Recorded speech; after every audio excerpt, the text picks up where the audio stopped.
तीन दामाद की सास पार्ट 2।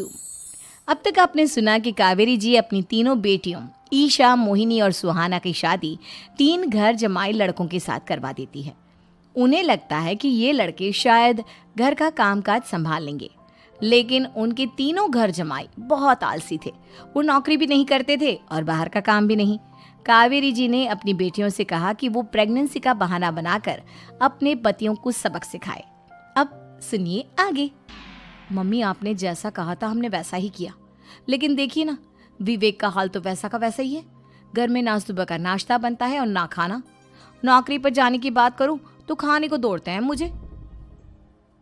हाँ मम्मी, मैंने भी सुमित को कितनी बार कहा कि अगर नौकरी नहीं करनी तो कोई छोटी सी दुकान ही खोल लो, घर का खर्चा कैसे चलेगा।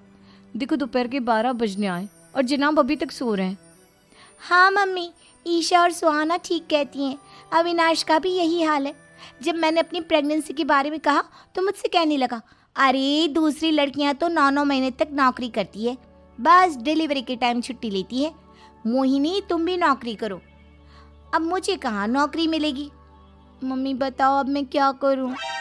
हे भगवान, क्या सोचकर घर जमाई दामाद लाई थी मैं कि मेरी बेटियां मेरे पास रहेंगी और खुश रहेंगी, लेकिन इन आलसी दामादों ने तो हमारी जिंदगी को भी प्रॉब्लम में डाल दिया है। मैं तो कहती हूँ मम्मी, हम लोग वापस अपनी जॉब पर जाना शुरू कर देते हैं। बता देते हैं इन लोगों को कि हमने प्रेगनेंसी का बहाना किया है। नहीं नहीं बेटा, ऐसी गलती भी मत करना। अगर तुमने ऐसा किया तो इन तीनों की आदत और ख़राब हो जाएगी। अरे आज नहीं तो कल कभी तो तुम प्रेग्नेंट होगी, तब वापस यही प्रॉब्लम आएगी। तब क्या करोगी तुम तीनों। हाँ मम्मी, आपकी बात तो बिल्कुल सही है। इन लोगों को तो सुधारना ही पड़ेगा।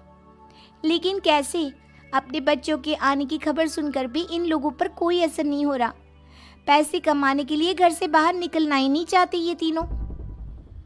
अब मेरे दिमाग में एक प्लान आया है। तुम तीनों चिंता मत करो, उन तीनों को बुलाओ, फिर मैं बात करती हूँ। थोड़ी देर बाद कावेरी जी अपने तीनों दामादों को सामने बुलाकर अपनी बात कहना शुरू करती हैं। अविनाश, सुमित और विवेक, देखो बेटा, मैं ना तुम तीनों से बड़ा प्यार करती हूँ, इसीलिए तो तुम्हें घर जमाई बना कर रखा है मैंने। अरे मम्मी जी, सीधे सीधे कहिए ना, क्या बात है। प्यार तो हम भी आपको बहुत करते हैं। अरे मम्मी जी, आपकी इज्जत भी बहुत करते हैं। अरे भाई, आपके जैसी सास और कमाने वाली बीवी सबको मिलती है क्या? हाँ मम्मी, विवेक और सुमित ठीक कह रहे हैं। आपकी बेटी से शादी करके मेरी तो ज़िंदगी ही अच्छी हो गई है। जानती हूँ मैं, और ये भी जानती हूँ कि तुम तीनों अपने अपनी बीवियों से बहुत प्यार करते हो। बेटा, बात ऐसी है कि हमारे कुल गुरु ने कहा है कि प्रेग्नेंट होने के बाद मेरी तीनों बेटियाँ शुरू के 4 महीने हमारे गांव में जाकर रहेगी, जहाँ मेरे चाचा जी रहते हैं। अरे लेकिन क्यों मम्मी, गांव में जाकर रहने की क्या ज़रूरत है इन तीनों को।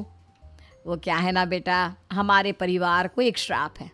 अगर मेरी बेटियों ने यहाँ पर बच्चा पैदा करने की कोशिश की तो उनके बच्चों को कुछ भी हो सकता है।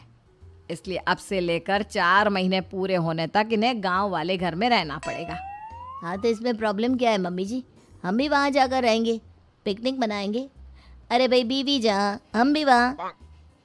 हाँ यार, आइडिया तो बहुत अच्छा है। शहर की ज़िंदगी में रह रहकर परेशान हो चुके हैं, अब कुछ दिन गांव में बिताएंगे। तुम लोग समझने की कोशिश क्यों नहीं करते। तुम में से कोई भी वहाँ नहीं जा सकता, और मैं यहाँ रहूँगी ना तुम तीनों के साथ। 4 महीने की तो बात है, उसके बाद ये तीनों ही लौट कर आ जाएंगी। ठीक है मम्मी जी, अब हमारे बच्चों का सवाल है तो ये तो करना ही पड़ेगा। कावेरी अपनी तीनों बेटियों को कुछ दिन के लिए घर से बाहर कहीं दूसरे शहर में रहने के लिए भेज देती है। कुछ दिनों के बाद, अरे मम्मी जी, बहुत दिन से पिज्ज़ा नहीं खाया, मंगवाइए ना। क्या बताऊं बेटा, पहले तो बेटियां खर्चा दे देती थी क्योंकि उनकी नौकरी थी, लेकिन अब तो मेरे पास पैसे ही नहीं बचे।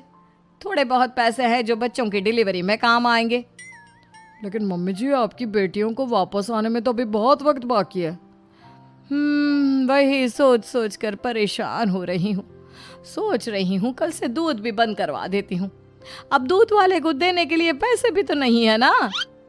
अरे नहीं नहीं मम्मी जी, अगर दूध भी बंद करवा दोगी तो मुझे चाय कहाँ से मिलेगी? और चाय के बिना मैं तो मर ही जाऊंगा। क्या करूं बेटा, इसके अलावा हमारे पास कोई ऑप्शन नहीं है, मेरे पास पैसे ही नहीं बचे।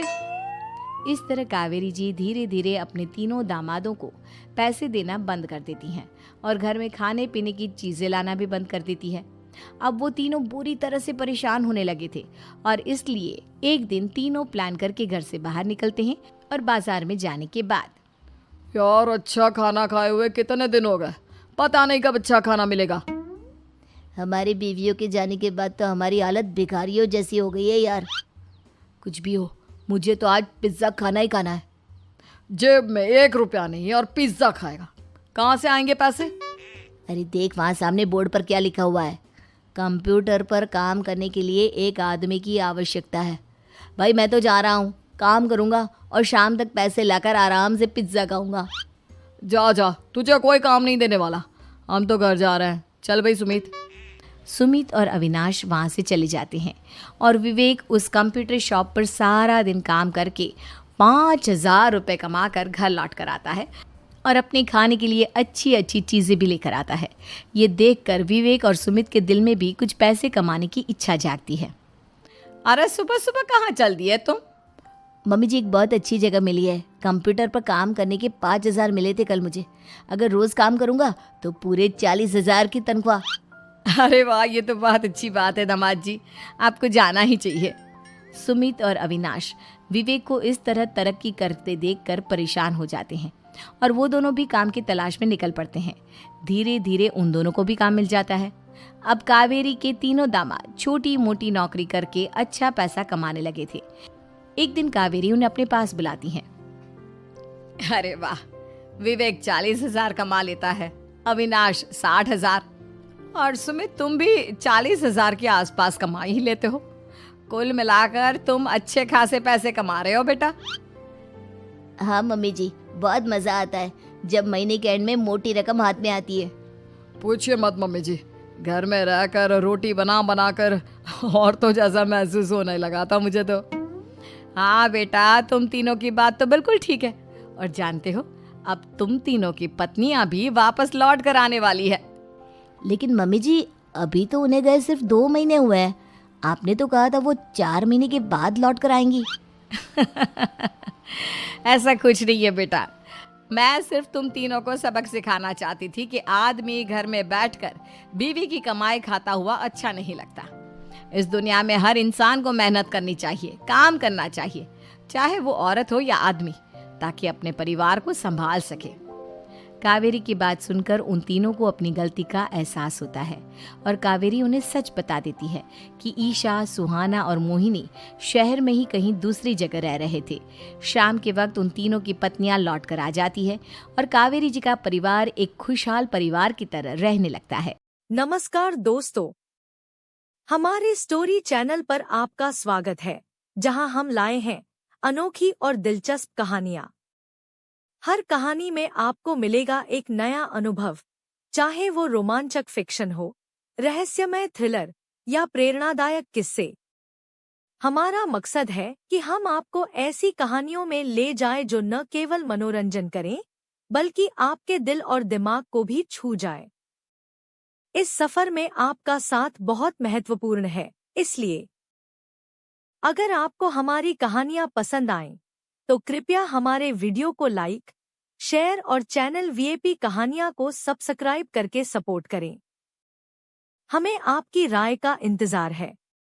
कमेंट्स में बताएं कि आप किस तरह की कहानियां सुनना चाहते हैं। धन्यवाद और आइए मिलकर कहानियों के जादू का आनंद लें।